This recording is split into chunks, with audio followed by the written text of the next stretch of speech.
The Philadelphia 76ers have found their secret weapon in power forward Trendon Watford. Watford has been a pleasant surprise thus far this season, and after an offseason of speculation and one of the biggest criticisms of this Philadelphia 76ers roster, what were they going to do at the power forward spot? As we know, Guerschon Yabusele walks in free agency, goes to the rival New York Knicks, and to add, he hasn't looked that great thus far during his time with the Knicks, hasn't exactly carved out a role, but the Sixers are looking like the potential smarter team in that move, with letting Yabusele walk out the door and signing Trendon Watford to a very friendly 2-year, $5.3 million contract this offseason. Now, Watford is a guy that missed a lot of the offseason, missed a lot of the preseason action due to a hamstring injury.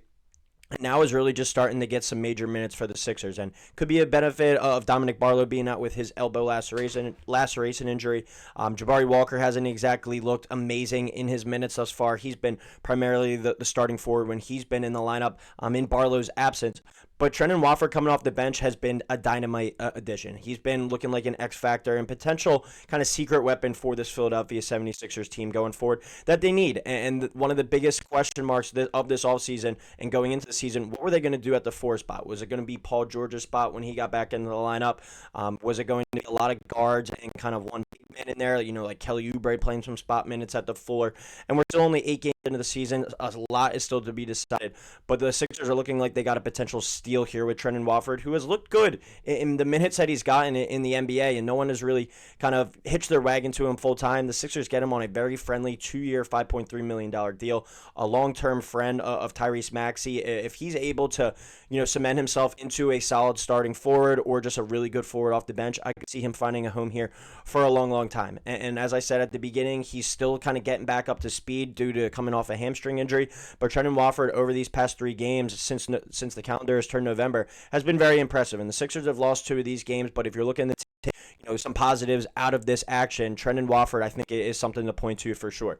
During the month of November, as we said, only 3 games thus far, but averaging 13.3 points, 5 assists, and 5.3 rebounds per game. He's been awesome in playmaking decisions, and I think his versatility and his ability to pass the ball, handle the ball at the top of the key, allows him to kind of initiate offense and gives the Sixers offense a different look, especially when Joel Embiid's not on the floor.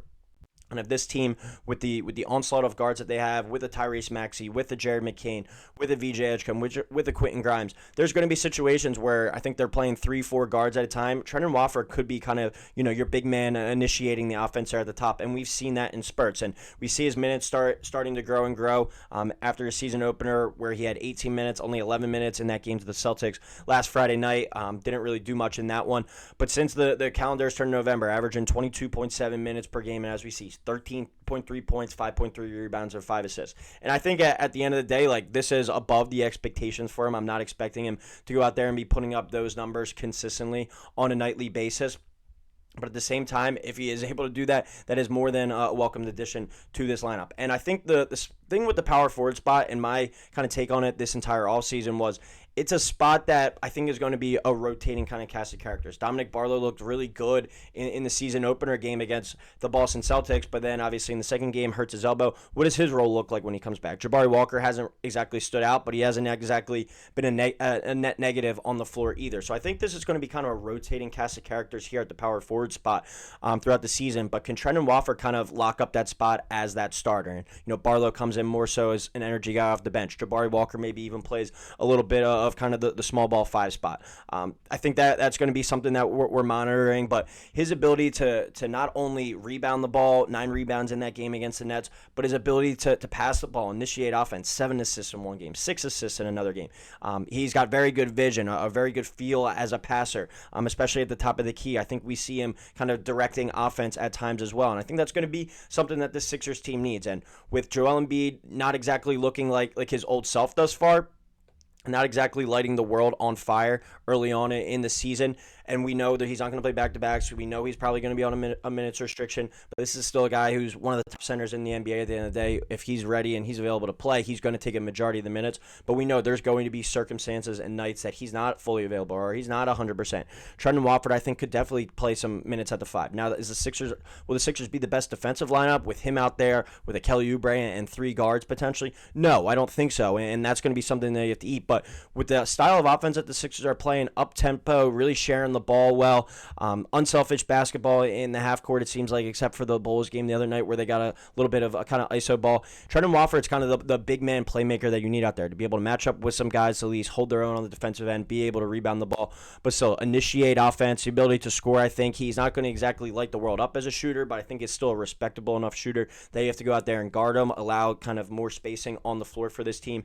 And that's with a 2-year, $5.3 million deal. It's not going to get much better than that in this circumstance. And we talked about it at the beginning where Gershon Yabusele walks in the offseason. Everyone was ranting and raving, hooting and hollering that was such a mistake to let him go. He hasn't exactly looked good with the New York Knicks, but for the Sixers to bring in Watford on a 2-year, $5.3 million deal, he might be a better player than Yabusele and a half the price as well. So this has gone underrated as one of the Sixers' best moves of the offseason. Obviously, bringing in VJ Edgecombe is the headliner and the main kind of topic of discussion for the Sixers past offseason, but getting a guy like Trendon Watford on this team-friendly deal, and I think taking 3 chances on guys with Watford, with Dominic Barlow, and then with Jabari Walker at the 4 spot, and basically say, you know what, guys, kind of duel this out and figure it out. Now, Jabari Walker and Dominic Barlow are both on 2-way deals. Trendon Watford's the only standard one. So Watford has his fully cemented spot in the NBA. I think there is going to be a point in time potentially where if one of those guys kind of fall out of favor in the rotation and maybe they're just say a little bit more thin at the wing spot or the guard spot,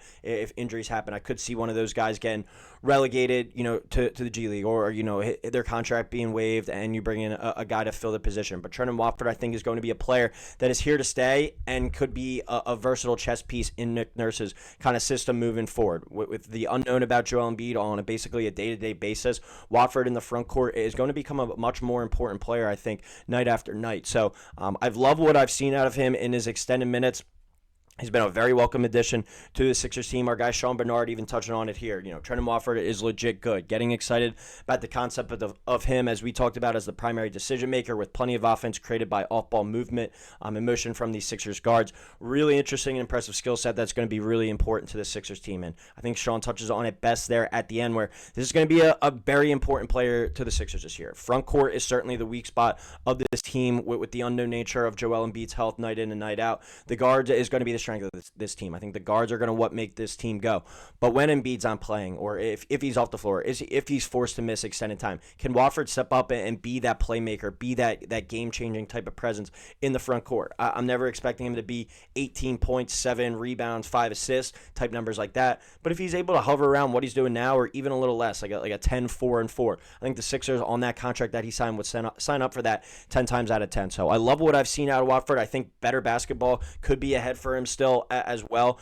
We talked about it. He's just coming off a hamstring injury. He's really just starting to kind of get his legs under him, get those extended minutes in the month of November, right around 23 minutes per game now. He's going to be a big part for this 76ers team moving forward and could be a long-term piece as well. Like, he signed kind of a team-friendly deal, a prove-it deal for himself. But if he's able to cement himself as a really strong power forward, and we'll see what his minutes look like too and what Paul George's role looks like as well when he comes back. But he's looking and he's building himself like he's going to have a big role for this 76ers team. And I think the best part about this Sixers roster is the depth on it with the 4 guards that they have, with Kelly Oubre, with Barlow coming back as well, with Trendon Watford, with Jabari Walker in his minutes, Bona, Drummond, Embiid at the center spot. This is the deepest Sixers team I can remember over the past 5 to 6 years for sure, maybe even of the entire Embiid era.